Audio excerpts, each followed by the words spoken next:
This brief case study focuses on steps we've taken at the Cadbury Research Library over the last couple of years, really, to encourage student research and engagement with the institutional archive of the University of Birmingham. And we had several aims with this. One was to enhance the student learning experience by developing research, team working and presentational skills. We also wanted to add to the existing archive with materials which reflect past and present student experience. We wanted to develop multimedia and public engagement activities which increase the accessibility and knowledge of the university archives, and really to work towards a long-term aim of producing a cultural and social history of the university. The origins of this work lie in a small-scale project which was run by Dr. Malcolm Dick, who is an academic in the School of History and Cultures and also Director of the Centre for West Midlands History here at the University. Malcolm is in the audience as well. This project ran during the academic year 2011 to 2012, and the Cadbury Research Library was involved in the archive strand. We ran a workshop which included a handling display of material from the university archives that particularly related to student life and experience from the 1880s all the way up to the 1990s. And we also had a discussion element which was led by Malcolm, in which the students were encouraged to think about the importance of collecting archive material created by or relating to students in order to provide alternative histories to the official records created by the university. This project suggested possibilities for developing research into the history of the student experience, also for collecting contemporary material to add to the university archives, and providing opportunities for the students to learn about work that archivists do, adding to their knowledge of the heritage sector and supporting CV building. A short film was made during the workshop which featured interviews with me and with some of the students. Malcolm and I then developed a project for the academic year 2012-2013, which was aimed at postgraduate students in the College of Arts and Law. We recruited students through email shots and flyers, and 20 attended the first meeting. All were taking part on a voluntary basis in addition to their studies. We launched the project with a workshop similar to the one I'd run the year before.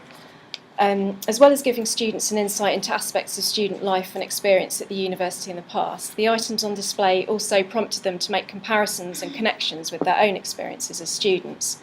And we chose archive material that provided different perspectives on events to the coverage in the official university archives, so photographs, programmes, flyers and leaflets and other ephemera largely collected by former students.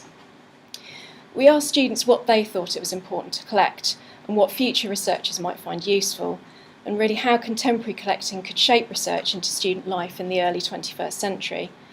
We discussed the lack of audio and film recordings in the archive, and we also discussed issues relating to data protection and digital preservation when collecting or creating this type of material.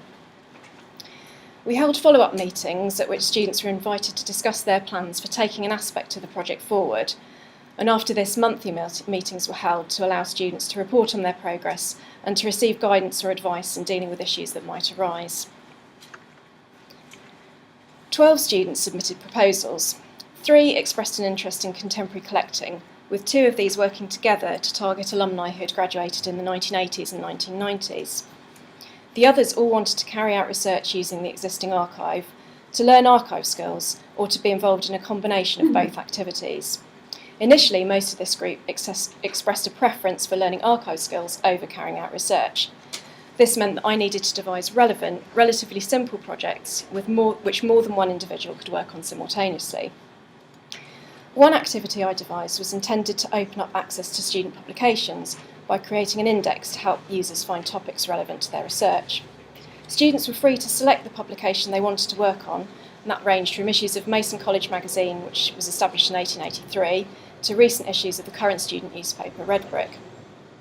So that work was not duplicated, students were asked to state which publication they wanted to work on and the date range they wanted to cover. Templates in electronic and paper formats were then provided for students to fill in. The other activity involved contributing to a survey of the university's photographic archives as part of preparations for a long-term digitisation project. Students were free to select sets of photographs to work on, and they were also offered the opportunity to create metadata in the form of tags for digitised photographs added to our Flickr stream. 2 day schools were organised to disseminate information about the project activities. The first was held in December 2012 and included formal presentations by staff and a roundtable discussion in which the students spoke about their work, with contributions from the audience, which was made up of staff, students, alumni, and members of the local community. The second day school was a showcase event to mark the formal end of the project and featured keynote presentations from local historians and academics on the university's history and architecture, but also included presentations by 4 of the students based on research they'd carried out using the archives. Contacts with alumni and former staff were made at the day schools, and vox pop interviews were made with some of the audience. Audio podcasts were also made of the presentations. Interestingly, most of the students initially interested in taking part in the indexing activity found that they ended up finding articles to inspire research into aspects of student life, and so became diverted from the indexing. I had thought that the indexing activity was an interesting one, but I'm aware that I often wish I had time to explore the archives further from a research perspective when cataloguing, so perhaps I should have anticipated this development. To summarise the outcomes of the project, we gained pieces of original research which can be used and built on by others. We also gained the beginnings of an index for red brick, which our 2 student interns have continued during their placements this summer. Only 1 student ended up taking part in the photographic archive survey, but his contribution revealed that the existing lists were incomplete when checking details against the physical holdings. The students keen to gather memories and ephemera from alumni who graduated in the 1980s and 1990s found that it was difficult to make contact with alumni without active help from the university's alumni office, and that the timescale of the project didn't coincide with events like the annual alumni reunions held each June, at which they would have been able to approach attendees. Similarly, it was not possible within the timescale of the project to set up oral history interviews with targeted individuals, and this is one issue that we should have really dealt with before the project started. We should have involved the alumni office from the beginning so that we had a pool of alumni willing to be interviewed from the start, rather than students having to try to recruit people from scratch. Nevertheless, we did make some additions to the archive, either directly via the work of the students or indirectly via contacts made at the day schools. Inevitably, some students drifted away from the project during the spring term, mostly due to academic pressure. Most were working on research in the archives that had no connection with their postgraduate work, so it was their specific interest in the material and in the research topic they'd chosen which inspired them to keep returning to explore the archives. 1 student is now involved in another voluntary project looking at the experiences of women and students during the First World War, and is hoping to return to us to use the university archives for this research. 2 other students have used the experience they'd gained from the project to apply for jobs as archive assistants or to help them in their application to the Archives MA course. So to sum up, we found that focusing on records within the university archive that document the experiences of students at Birmingham in the past was a successful way of getting current students here to engage with our archive collections.